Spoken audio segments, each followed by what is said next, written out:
Father Hugh O'Connor, Secretary General at the Southern African Catholic Bishops' Conference.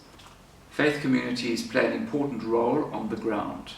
They touch the lives of people where they're living, where they're working, where they're socializing. We touch the lives of people through education, through healthcare, through social services.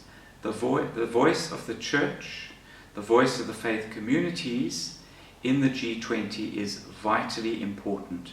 The Church has something to offer the world.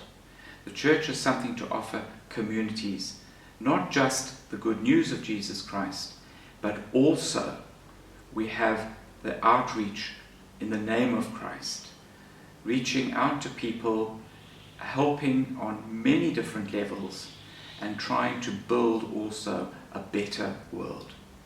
The voice of the faith community needs to be taken seriously, and the faith community needs to raise its voices in all aspects of the G20 and across many different platforms and in the many different meetings that we are invited to or ask to be invited to.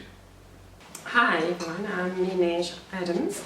I am the Secretary to the Local Organising Committee of the IF20, and on my right hand side is Professor Luca David Musoma, the Strategic Advisor of the IF20 Local Organizing Committee. The IF20, which is normally interpreted as Interfaith Forum South Africa, it's a long-standing organization that started in 2014, and it hosts wherever there is a G20 structural organization, they always organize interfaiths.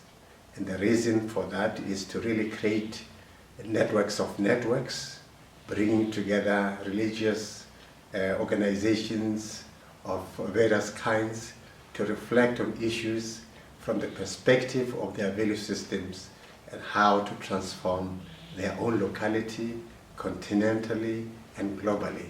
And that's the purpose why we're here. So I'm first of all very grateful that we had the opportunity of meeting these esteemed gentlemen today. It was quite an honour, and thank you very much. We do appreciate it.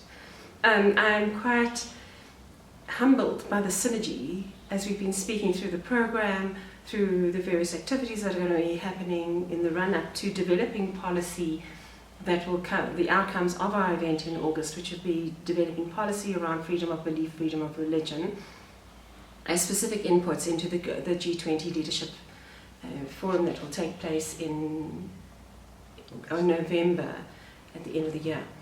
And I'm very grateful for this group because in the process we have a program that is robust. It is interfaith, interdenominational, and interracial. We are focusing specifically on 100 local, 100, when I say local I mean South African, 100 international and 100 African influences within this area of interfaith.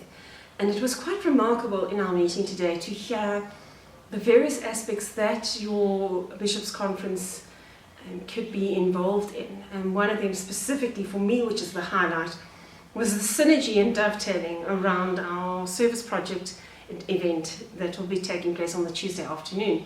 To hear that two of the organizations that we have chosen through with the help of Breadline Africa, you are already involved in or have been and have a long-standing history, which is for me just really touches my heart in understanding the influence that the Catholic Church has had in our nation over many, many decades.